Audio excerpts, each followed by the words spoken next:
ইন্দ্র,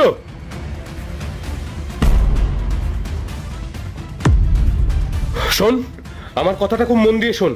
এক্ষুনি এখানে একটা মেয়ে আসবে, বুঝতে পেরেছিস?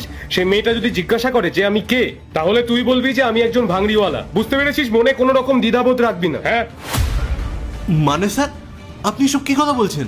আমি আপনার ড্রাইভার, আমি একজন ড্রাইভার হয়ে আপনাকে ভাঙড়িওয়ালার পরিচয় কিভাবে দেবো? এটা কি করে সম্ভব?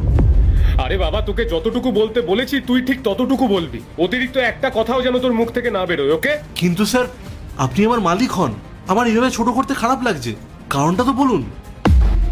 এই সমস্ত প্রশ্নের উত্তর তুই পরে পাবি। এখন তুই শুধুমাত্র এইটুকু মাথায় রাখ যে তুই এখন এই গাড়িটার মালিক আর আমি একজন সামান্য ভাঙড়িওয়ালা, ওকে? ঠিক আছে স্যার, আপনি যখন বলছেন আমি তাই করব।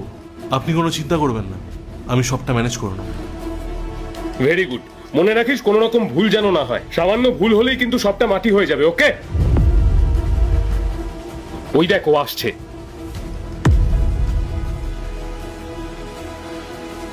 সূর্য, এখানে সব কি হচ্ছে? তুমি এখানে নোংরা জামা কাপড় পরে এইসব আবর্জনা কেন করাচ্ছ? রিয়া, আসলে মানে এটাই তো আমার আসল কাজ। আমি তো একজন ভাঙড়িওয়ালা।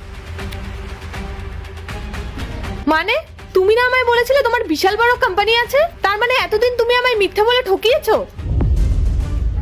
না রিয়া, মানে আমি কোনো রকম মিথ্যে বলিনি।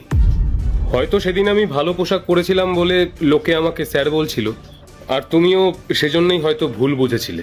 কিন্তু বিশ্বাস করো, আমার এই কাজটা খুব একটা খারাপ না, আমাদের বেশ ভালো রকমই চলে যায়। আর তোমার হাতে ওটা কি? এটা তো বিয়ের কার্ড। তুমি কি আমাদের বাড়িতে যাচ্ছিলে তোমার ভাইয়ের বিয়ের ইনভিটেশন দিতে? তোমার আর বাড়ি অবধি যাবার প্রয়োজন নেই, তুমি এখানেই আমাকে কার্ডটা দিয়ে দিতে পারো। মুখ বন্ধ করো। তোমার মতো এরকম একটা গরিব মানুষকে আমি আমার ভাইয়ের বিয়েতে কখনোই নিমন্ত্রণ করব না। সামান্য ভাঙড়িওয়ালা হয়ে তোমার সাহস কি করা হয় আমার সমান হওয়ার স্বপ্ন দেখার? তোমার না কোনো যোগ্যতা নেই আমার বাড়িতে যাওয়ার। রিয়া, তুমি এসব কি বলছো? রিয়া, তুমি সবার সামনে আমাকে অপমান করছো কেন? রিয়া, তুমি তো একদিন আমাকে বলেছিলে তুমি আমাকে ভালোবাসো, তুমি সারা জীবন আমার সঙ্গে থাকবে, তুমি আমাকে ছাড়া বাঁচতে পারবে না। ভালোবাসা? ভালোবাসা ছিল তোমার ওই লাক্সারি লাইফের জন্য, তোমার টাকা পয়সার জন্য। আমি তো ভেবেছিলাম তুমি অনেক বড়লোক ঘরের ছেলে, কিন্তু আজ আমার সব ভুল ভেঙে গেছে। তোমার মতো গরিব ভাঙড়িওয়ালার সাথে সম্পর্ক রাখা তো দূরের কথা, তোমার পাশে দাঁড়াতেও আমার ঘেন্না করে। রিয়া, আমি না ভাবতেই পারছি না যে তুমি টাকার জন্য এতটা নিচে নামতে পারো। তার মানে কি তোমার কাছে আমার আসলে কোনো গুরুত্ব নেই, কোনো দাম নেই? একদমই নেই। আমি টাকা আর বিলাসিতা ভালো। পার্ট 2 দেখতে সাবস্ক্রাইব করো ভেলকু 78M।